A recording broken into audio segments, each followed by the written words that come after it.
Bismillahirrahmanirrahim.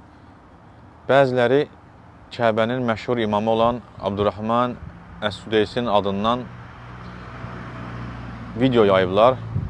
Güya o səsində deyir ki, əgər ölkə rəhbərimiz Pakistan və Hindistan müharibəsində Hinduların yanında olmağı bizə əmr eləyərsə, biz ona itaət etməliyik. Fil-Hindi və Pakistan fər-rəyu fīhə təmul vuduh.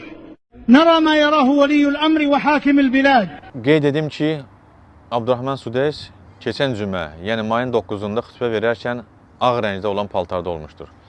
Lakin görünür, saxtakarlıq eləyib, onun səsi ilə bu videonu yayan şəxslər nəzərə almayıblar ki, o hansı paltar geymiş keçən cüməni, köhnə geyimlərinə olan bir geyimdə, yəni qara geyimdə onu efirdə vermişdirlər. Və əşhədu ən la ilahə illəllahu vəhdəhu la şərikə ləh və əşhədu ənə nəbiyyənə və seyyidənə Muhammədən Abdullahi və Rasuluh.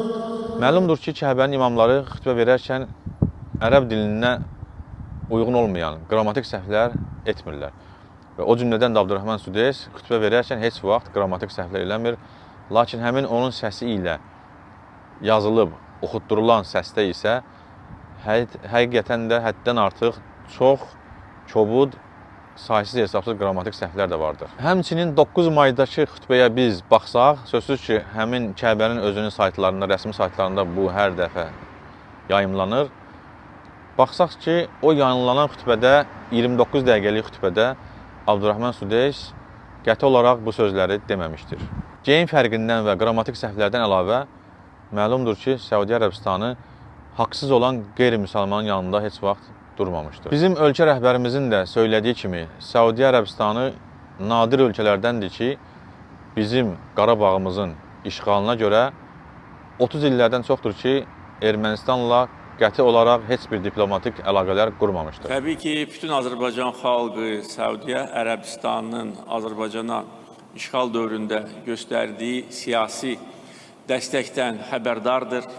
Səudiyyə Ərəbistanı o nadir ölkələrdəndir ki, erməni işğalına görə Ermənistanla ümumiyyətcə diplomatik əlaqələr qurmamışdır. Və bu, Azərbaycan xalqına, Azərbaycan dövlətinə göstərilmiş böyük mənəvi dəstəyidir və qardaşlığın əlaməti idi. Və Azərbaycan xalqı bunu yüksək qiymətləndirir. Həmçinin Səudiyyə Ərəbistanı bizim ölkəmiz 90-cı illərdə kasıb olan vaxtlarında təmənnasız olaraq Azərbaycana 100 milyonlarla dollarlar vermişdir. Eləcə də keçən illərdə də həmçinin ölkəmizdə milyardlıq investisiya yatırmışdır. O cümlədən Səudiyyə Ərəbistanı həmişə qardaş Pakistanın yanında olub və onun haqqını müdafiə edib. Necə ki, bunu Pakistanın hazırki baş naziri də öz çıxışlarında qeyd eləyib və keçən günlərdə də bir daha yenə də bunu qeyd etmişdir.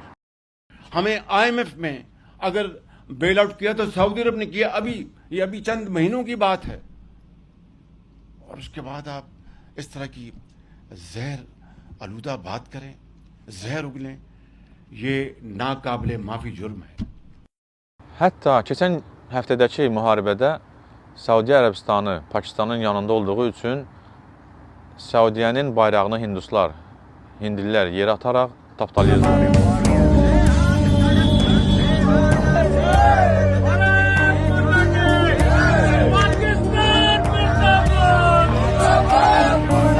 Təəssüflər olsun ki, fitnəkarlar öz gözlərində tiri görmürlər, lakin başqalarına isə şər böhtan atmaqla məşğuldurlar. Ermənistanın və onun bacısı olan Hindistanın yanında duran ölkələri şərəfli və insaflı insanlar çox yaxşı tanıyırlar. Digər ölkələrdə olduğu kimi, Səudiyyə Ərəbistanını idarə edənlərin də səhvləri var, sözsüz ki, onlar məsum deyillər və biz o səhvləri əlbəttə ki, iqrar etmərik. Lakin mövzu Kəbə ilə bağlı olduğu üçün bu məsələyə, bu yalana münasibət bildirməyi özümə borc bildim. Hələlik, uca Allah sizi qorusun.